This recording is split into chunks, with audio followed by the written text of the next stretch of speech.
আমাদের জীবন চলে যাবে, কিন্তু আমরা কখনো কোনো নাস্তিক, কোনো বাতিল, কোনো মুরতাদের কাছে মাথা নত করতে পারি না। আমরা ভাবি আমাদের দেশ স্বাধীন হয়েছে। আরে ভাই, শয়তান কিন্তু এখনো মরি নাই। মিস্টার ইবলিস যিনি আছেন ইনি কিন্তু মরে নাই। আপনারা প্রমাণ করে দিয়েছেন সমস্ত পুলিশ খারাপ না। আজকে দেখেন কোরআনের হক প্রচার করলে বাধা আছে না নাই? বাধা আছে না নাই? বাধা আছে। রব্বুল আলামিন বললেন,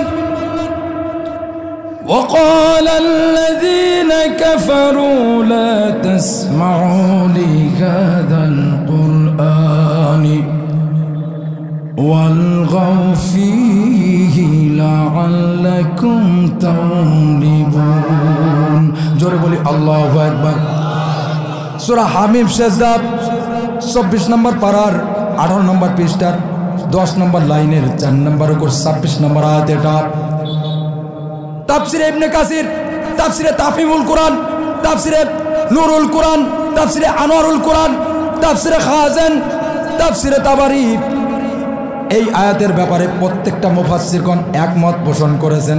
রব্বুল আলামিন বললেন, ওগো আল্লাহ, এই পৃথিবীতে দেখবেন যে এই পৃথিবীতে যারা জালেম, যারা স্বৈরাচার, যারা মুনাফিক, যারা ফাসিক, যারা মুরতাদ, যারা সুদখোর, যারা ঘুষখোর, যারা জেনাখোর, যারা হারামখোর, ওগো আল্লাহর নবী, আপনি তাদের স্বভাব এবং চরিত্র দেখবেন যে তারা বলবে এই পৃথিবীর সমস্ত কিছু চলবে, কিন্তু আল্লাহর জমিনে আল্লাহর কোরআন শুনতে দেয়া যাবে না, চলতে দেয়া যাবে না। কথা বলেন ঠিক কিনা? এই ষড়যন্ত্র হচ্ছে কি হচ্ছে না? আল্লামা দেলোয়ার হোসেন সাঈদী হুজুর সেই দিন কোরআনের তাশরিফ পেশ করেছিল, হালাল হারাম নিয়ে বলেছিল। ডক্টর মিজানুর রহমান আজারি হুজুর কোরআনুল কারীম থেকে হক কথাগুলি তুলে ধরেছিল, কিন্তু সেদিন আমরা এই কথাগুলিকে রাজনৈতিক তকমা লাগিয়ে, সাম্প্রদায়িক উস্কানিমূলক ইস্যু ধরে এই কথাগুলিকে রাজনৈতিক তকমা লাগিয়ে সাথে সাথে আমরা মাহফিল বন্ধ করে দিয়েছিলাম এবং ওই সমস্ত লোকদেরকে মিথ্যা মামলার মাধ্যমে গভীর অন্ধকার কারাগারে রাখার ব্যবস্থা করে দিয়েছিলাম। সেদিন আমরা তাদের হককে নষ্ট করেছিলাম। তখন ফেরেশতারা বলবে, ওরে বেঈমান, ওরে নাস্তিক, তোমরা তোমাদের হক, তাদের হক নষ্ট করো নাই, তোমরা তোমাদের নিজেদের হককে নষ্ট করেছো। কারণ একজন কোরআনের রাহবার কারাগারে থাকা মানে, আজকে আমি একজন পুলিশকারী, আমার ভিতরে কোরআন আছে। আমার ভিতরে কি আছে? কোরআন আছে। আল্লাহর কোরআনের স্পিরিট আছে, কোরআনের আলো আছে, কোরআনের ব্রাইটনেস আছে। আমি কখনো, আমাকে যদি একটা জায়গায় আবদ্ধ করে রাখা হয়, আমাকে পুলিশ হিসেবে দাওয়াত দিচ্ছেন আপনারা? বলেন, কথা না বললে বুঝি কি? আমাকে দাওয়াত দিয়েছেন একজন আলেম হিসেবে, শুধু দিয়েছেন। আপনারা বলছেন যে পুলিশের পোশাকটা, কারণ পুলিশের পোশাকটাকে আপনারা ভালোবাসেন। আপনারা প্রমাণ করে দিয়েছেন সমস্ত পুলিশ খারাপ না। একজন আলেমে দিনকে কারাগারে রাখা মানে তাকে কোরআনের হক থেকে সাধারণ মানুষকে বঞ্চিত করা। তাহলে এই সাধারণ মানুষের হক তুমি নষ্ট করেছো, হক-উল ইবাদ নষ্ট করেছো। গতকাল আমাদের সাদিকুর রহমান আজারির ভাইয়ের মাহফিলটাকে বন্ধ করে দেওয়া হয়েছে। সাদিকুর রহমান আজারি ভাইকে, তাকে বেইজ্জতি করা হয়েছে, অপমান অপদস্থ করা হয়েছে। তার অপরাধ কি? তার মাহফিলটাকে বন্ধ করে দেওয়া হয়েছে। তা এখনো আছে না এই যুগে? আমরা ভাবি আমাদের দেশ স্বাধীন হয়েছে। আরে ভাই, শয়তান কিন্তু এখনো মরি নাই। মিস্টার ইবলিস যিনি আছেন ইনি কিন্তু মরে নাই। সাদিকুর রহমান আজারি ভাইয়ের মাহফিলটা বন্ধ করে দেওয়া হয়েছে, তাকে বিভিন্নভাবে অপমান করার চেষ্টা করা হয়েছে, এই মাহফিলে জুতা বৃষ্টি হয়েছে। তাহলে চিন্তা করা যায় কোরআনের মাহফিল কারা বন্ধ করে? ইবলিস, শয়তান। চোখ থাকতে, কান থাকতে, বিবেক থাকতে, বুদ্ধি থাকতে যে ব্যক্তি বিচার বিশ্লেষণ করে না, এ চতুষ্পদী প্রাণীর থেকে নিকৃষ্ট, কুকুর এবং শুকুরের থেকে নিকৃষ্ট। কথা বলেন ঠিক কিনা? আজকে আপনাদের প্রত্যেকের চোখ আছে, বিবেক আছে, কারণ আপনি আমি প্রত্যেকেই মারা যাব। আপনার আমার মরার পরে একমাত্র যাবে কি? এই কোরআন। আল্লাহ বলছে ইন্না হাযাল কুরআনা ইয়াহদি লিল্লাযী হিয়া আকওয়ামু ওয়া ইউবাশশিরুল মুমিনিন। আল্লাহু আকবার। এই কোরআন এমন পথ প্রদর্শন করে সর্বদা সরল এবং সঠিক। কোন পথ? সরল এবং সঠিক পথ, সোজা পথ। আল্লাহ নবীর এই মহান সিরাতকে কেন্দ্র করে আজকে বলতে চাই, তিনি আমাদেরকে সোজা পথ দেখিয়ে গিয়েছেন। আর এই পথটা বাঁকা করতে চায় কারা বলেন তো? এরা পানি খোলা করে মাছ শিকার করতে চায়, কিন্তু কখনোই তারা পারবে না, কখনোই তারা সফল হবে না। আল্লাহ পাক কখনোই তাদের কি সফল হতে দেবেন না।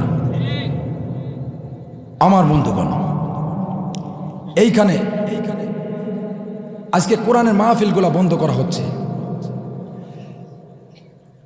দেখেন আজকে আমাদের সমাজে বহু অঞ্চলে পতিতালয়গুলোকে খুলে দেওয়া হয়েছে, সেখানে নারী এবং পুরুষ মিলে উলাঙ্গ হয়ে তারা জেনা ব্যভিচার করছে।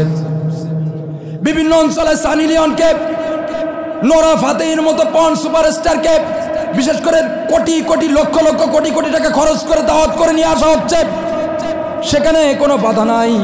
বিভিন্ন অঞ্চলে গান বাজনার আয়োজন করা হচ্ছে, রব্বানে নাচে কোমর দোলাইয়া, ঠিক কিনা? বিভিন্ন অঞ্চলে কোমর দোলানো ডান্স, বেলি ডান্সের আয়োজন করা হচ্ছে, সেখানে কোনো বাধা নাই। নর্তকীরা নাচছে এবং ছোট ছোট পোশাক যুবকদের মাঝে চেলে চেলে ফেলছে এবং যুবকদের চরিত্রকে নষ্ট করছে। বিভিন্ন অঞ্চলে যারা মদ খাচ্ছে, আবার সেই মদের আড্ডাখানায় বাধা নাই, সেখানে জোয়ার আড্ডাখানায় বাধা নাই। শীতের মৌসুমে মেলার নাম করে বিভিন্ন অঞ্চলে পুতুল নাচের আয়োজন করা হচ্ছে, সেখানে কোনো বাধা নাই। কিন্তু আস্তে করে বলেন তো, কোরআনের হক প্রচার করলে সেখানে বাধা আছে না নাই? এই বাধাটা কার পক্ষ থেকে? মিস্টার ইবলিস। ইবলিস বসে না, ইবলিস চাবি মারতেই আছে। কারণ ইবলিস বলছে, আদম আদম যা, তোরা জান্নাতে যাবি, তোদেরকে জান্নাত থেকে বিতাড়িত করেছি, কাপড় খুলে দিয়েছি জান্নাতে, তোদেরকে জাহান্নামে নিয়েই ছাড়বো। কিন্তু যারা মুমিন তারা কখনোই শয়তানের কাছে মাথা নত করে না। কথা বলেন ঠিক কিনা? আমাদের জীবন চলে যাবে, কিন্তু আমরা কখনো কোনো নাস্তিক, কোনো বাতিল, কোনো মুরতাদের কাছে মাথা নত করতে পারি না, পারি না, পারি না। এই মতের পক্ষে রাজি আছে কারা কারা? দু হাত তুলে আল্লাহকে দেখায়।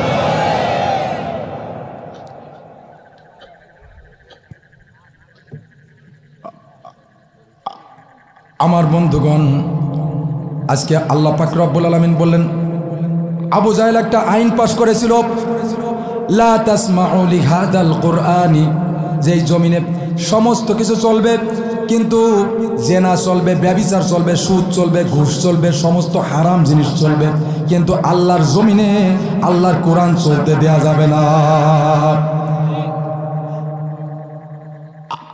আবু জাহেল ভালোভাবে বুঝতে পেরেছিল, যদি এই জমিনে পবিত্র কোরআনুল কারীম প্রচার করতে দেই, তাহলে মানুষেরা যদি কোরআন শোনে, মানুষের অন্তরে যদি কোরআন ধারণ করে, তারা যদি ইমানের আলোয় আলোকিত হয়, তাহলে আমি আবু জাহেল, আমার চেয়ার ঠিক থাকবে না। কথা বলেন ঠিক কিনা? এখনো পৃথিবীতে অনেক দেশ রয়েছে যেখানে অবৈধভাবে ক্ষমতায় টিকে থাকতে চায়। যেমন একটা ভূখণ্ডের কথা বলি আমি, ফিলিস্তিনের ভূখণ্ডে অবৈধভাবে ইসরায়েলরা এসে বসেছিল, বাংলাদেশের রোহিঙ্গাদের মতো তাদের অবস্থানের সুযোগ করে দিয়েছিল, তাদেরকে আশ্রয় দিয়েছিল। কিন্তু এই ভূখণ্ডে এসে তারা বিশেষ করে মুসলমানদের উপরে, বিশেষ করে ফিলিস্তিনে যা হচ্ছে আজকে দেখেন, তারা এসেছিল, আশ্রয় চেয়েছিল, মুসলমানরা তাদেরকে আশ্রয় দিয়েছে। এটাই কি মুসলমানদের অপরাধ? মুসলমানদের প্রিয় কিবলা, প্রথম কিবলা মসজিদুল আকসাকে তারা সেখানে নামাজও আদায় করতে দেয় না। তারা শত শত মানুষকে অন্যায়ভাবে একেবারে জুলুম নির্যাতন করছে, তাদেরকে কতল করছে, হত্যা করছে। এটা কি কোনো মুমিনের কাজ? এমনকি খাবার পানীয় থেকে তাদেরকে বঞ্চিত করা হচ্ছে। কথা বলে ঠিক কিনা? আজকে এর ইন্ধন দিচ্ছে আর কিছু অবৈধ দেশ। তাহলে বুঝতে হবে এরা ওই সকলে আবু জাহেলের দোষের। কথা বলেন ঠিক কিনা? মুমিন কখনো মেনে নেবে? আমার বন্ধুগণ, আজকে যদি আমি ওয়াজ করি, ইয়া আইয়ুহাল্লাযীনা